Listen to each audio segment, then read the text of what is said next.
आज की वीडियो में हम केस स्टडी करेंगे मीज़ान बैंक पर, जिसमें हम देखेंगे कि अगर हम इसमें एसआईपी करते तो कितना डिविडेंड हम वसूल करते, कितना बोनस वसूल करते, कितना स्प्लिट होता, कितना हमारा टोटल कैपिटल गेन होता और कितना XIRR रिटर्न जो है वो हमें मिलता।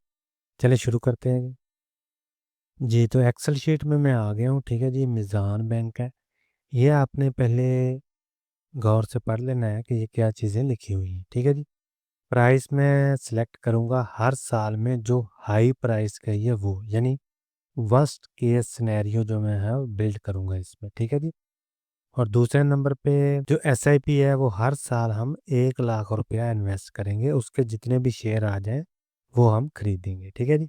तो शुरू करते हैं 2009 से। फॉर एग्जांपल 1 जनवरी 2009 को हमने 1 लाख रुपया इन्वेस्ट किया है। ठीक है। तो उस वक्त उस साल जो सबसे हाई प्राइस थी वो थी इसकी 20.9 रुपये। ठीक है जी। तो उसके हमने ये शेयर खरीद लिए। आगे चलते हैं 2010 में। दोबारा हमने 1 लाख इन्वेस्ट किया। ठीक है जी। उस वक्त इसकी हाई प्राइस थी 18.7। तो उसके हमने जो है वो शेयर खरीद लिए।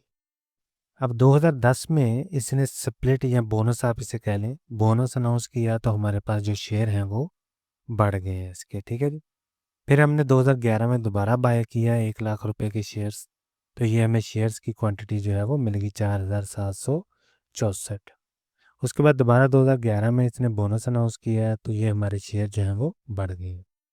2011 में इसने डिविडेंड भी दिया है, तो डिविडेंड 1 रुपये का दिया है और शेयर थे हमारे 17,714। तो जो डिविडेंड है वो हमने वसूल कर लिए 17,714 रुपये। उसके बाद 2012 में दोबारा हमने 1 लाख रुपया इन्वेस्ट किया है। उस वक्त इसकी हाई प्राइस थी 31 रुपये। तो उसी हिसाब से हमें शेयर जो हैं वो अलाट हो गए। तो बोनस फिर दिया 2012 में और डिविडेंड दिया। तो इस तरह हमें बोनस जो है वो उस सूरत में हमें जो शेयर्स हैं वो ज़्यादा हो गए हैं और डिविडेंड हमें मिला है 1.5 रुपये का और 35,336 रुपये डिविडेंड मिला है 2012। आगे चलते हैं 2013 में दोबारा 1 लाख रुपया हमने इन्वेस्ट किया है, फिर इसने बोनस दिया और डिविडेंड दिया। ठीक है जी। तो इस तरह हमें 43,000 का डिविडेंड मिला है 2013 में। 2014 में दोबारा हमने एसआईपी की है 1 लाख रुपए की और हमें जो है वो शेयर्स मिले हैं 1862 और टोटल हमारे शेयर्स हो गए 30,653। तो डिविडेंड हमें 2 मिले हैं 2014 में, 0.5 रुपीज़ का और 1.5 रुपये का। ठीक है जी, पर शेयर। तो 15,000 हमें एक डिविडेंड मिला है और 45,000 एक डिविडेंड मिला है। आगे चलते हैं 2015 में। तो 1 लाख दोबारा हमने इन्वेस्ट किया है। उस वक्त इसकी हाई प्राइस थी 55 रुपये। ये जो हाई प्राइस है ना, ये मैंने हर साल की जो टॉप पे प्राइस है वही सिलेक्ट की है, डे चाहे कोई भी हो, लेकिन मैंने वर्स्ट सिनेरियो क्रिएट किया है इसमें ताकि हमें पता चल सके कि अगर हम थोड़ी सी एवरेज बाय पे भी खरीद लें कोई भी चीज़ तो हमें जो है वो कितना रिटर्न मिलेगा। या अगर फॉर एग्जांपल हम हर साल हाई प्राइस पे कुछ चीज़ खरीदते हैं तो उसका हमें रिटर्न कितना मिलेगा। ठीक है जी।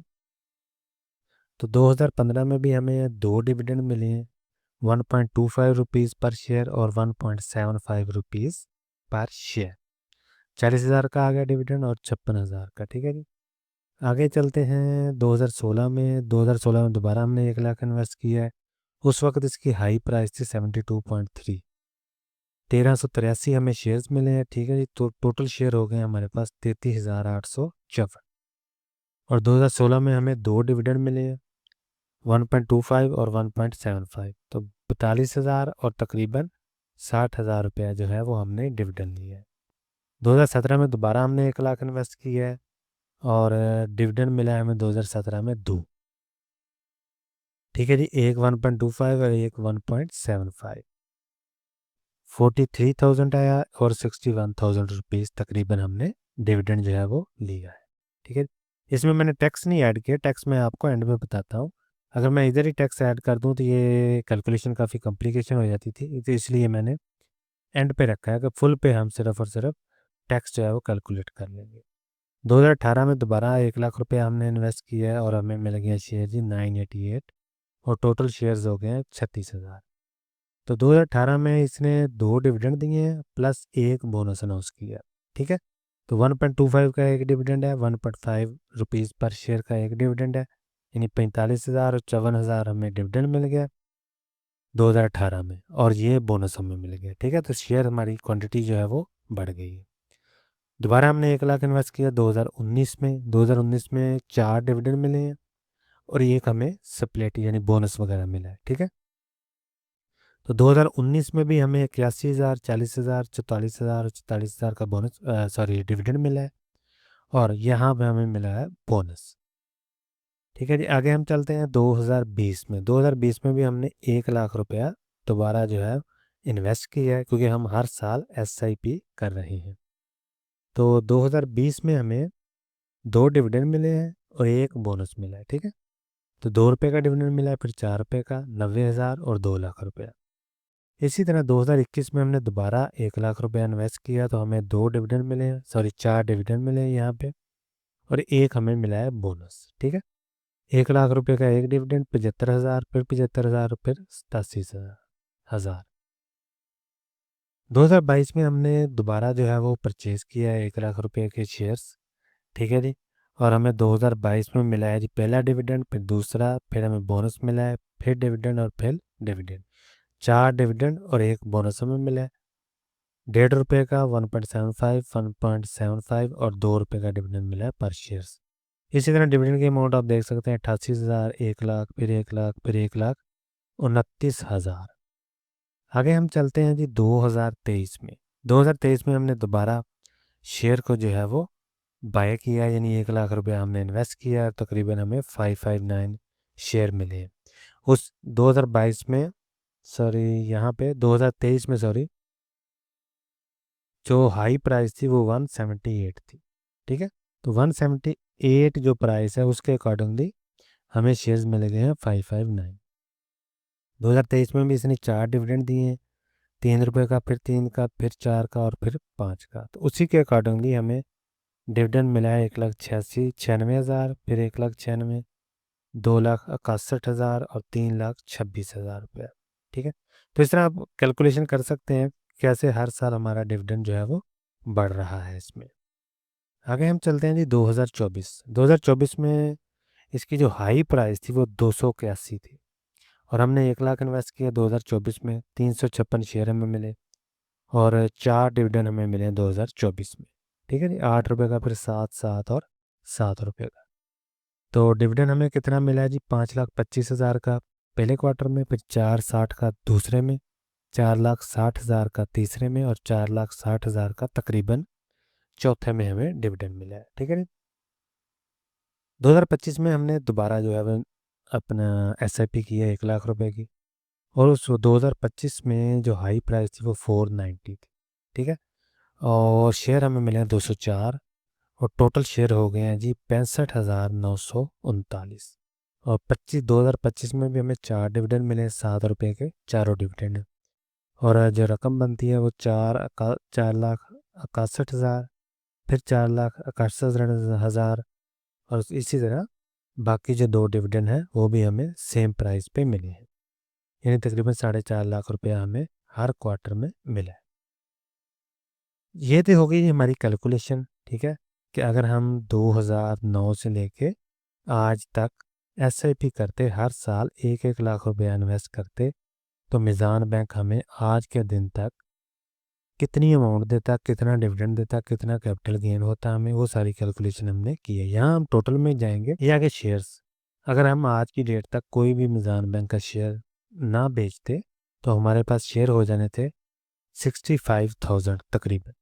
ठीक है, 65,939। प्राइस थी आज के दिन में, ये 7 फेब को प्राइस है तकरीबन इसकी 500 रुपया। ठीक है, और वैल्यू इसकी बनती है 3,30,25,000 तकरीबन। ठीक है जी, अच्छा, जो हमने पैसा इन्वेस्ट किया वो कितना है कॉस्ट बेसिस। ठीक है, तो हमने 17 SIP की है 2009 से लेके 2025 तक। ठीक है, आखिरी हमारी SIP थी 2025 को, 1 जनवरी को। तो तकरीबन हमने 17 लाख रुपया इन्वेस्ट किया है। ठीक है, और यहाँ हमें हुआ है जी अनरियलाइज्ड। अनरियलाइज का क्या मतलब हुआ कि अगर हम आज इस शेयर को सेल करते हैं, इसके सारे शेयर जो हैं वो सेल कर देते हैं, तो हमें जो अमाउंट मिलेगी वो मिलेगी तकरीबन 3 करोड़ 13 लाख रुपए की। ठीक है, 3 करोड़ 13 लाख रुपया हमें मिलेगा कैपिटल गेन की सूरत में। ये मैं बात कर रहा हूँ बगैर टैक्स के, टैक्स पे भी हम आते हैं बाद में। तो ये मैं बात कर रहा हूँ बगैर टैक्स के हमें 3 करोड़ 13 लाख रुपए का तकरीबन प्रॉफिट होता है। ठीक है, और डिविडेंड हमने कितना वसूल किया है ये देखिए। तो डिविडेंड हमें हमने लिया है 65 लाख का, यानी 17 लाख हमने अपना पैसा लगाया है, जबकि उससे आप देख लेंगे कितने गुना ज़्यादा हमने डिविडेंड आज तक ले चुके हैं। ठीक है, 65 लाख 60 हज़ार। तो ये हमने डिविडेंड लिया है टोटल इन 17-18 सालों में। ठीक है, यहाँ पे आ गया जी टोटल गेन, यानी डिविडेंड को भी मिला लें, अनरियलाइज प्रॉफिट को भी मिला लें, तो तकरीबन 3 करोड़ 78 हज़ार 3 करोड़ 78 लाख रुपया तकरीबन बनता है। ठीक है जी, तो ये आ गया जी IRR XIRR रिटर्न, यानी हर साल इसका एनुअलाइज रिटर्न कितना बनता है 33.90%। ये मेन चीज़ है 33.90।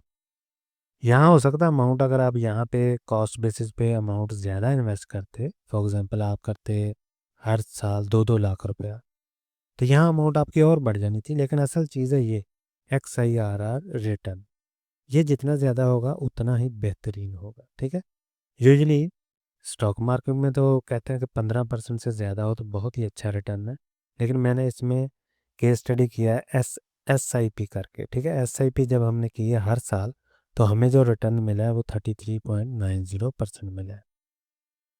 ये है, यहाँ तक है जी सारी कैलकुलेशन बगैर टैक्स के। तो यहाँ पे अगर हम सपोज कर लेते हैं कि डिविडेंड पे और कैपिटल गेन पे 15% टैक्स जो है वो कटा है हमारा। वैसे तो यहाँ पे हर साल अगर टैक्स करता तो उसकी वैल्यू और आती। ठीक है, क्योंकि डिविडेंड पे और कैपिटल गेन पे टैक्स जो है वो डिफरेंट होता है, पाकिस्तान में हर साल चेंज होता रहता है। तो मैंने अज्यूम किया कि 15% है टैक्स कैपिटल गेन पे, 15% टैक्स है डिविडेंड पे। तो यहाँ हमें डिविडेंड मिला 65 लाख का, तो इस पर हमें जो टैक्स कटा है वो तकरीबन 9,84,000 रुपये का कट जाना है। ठीक है, उसके बाद हमें जो रकम मिल बचेगी वो है 55 लाख। ठीक है, तो फिर भी देख लें, आपने 17 लाख लगाया, 55 लाख आपको डिविडेंड की सूरत में ही मिल गया। तो यहाँ इसी तरह 3 करोड़ 13 लाख है। ठीक है, 46 लाख का यहाँ पे टैक्स कट गया 15% के हिसाब से, और हमें जो अमाउंट मिली वो 2 करोड़ 66 लाख का हमें कैपिटल गेन हुआ है यहाँ पे।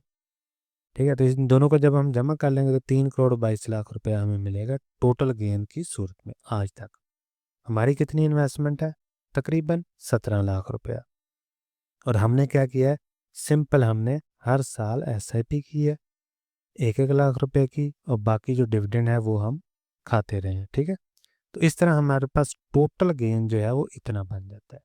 तो ये है जी मिज़ान बैंक की केस स्टडी। XIRR रिटर्न जो है वो बगैर टैक्स के है। ठीक है, ये बात आपने जहन में रखनी है।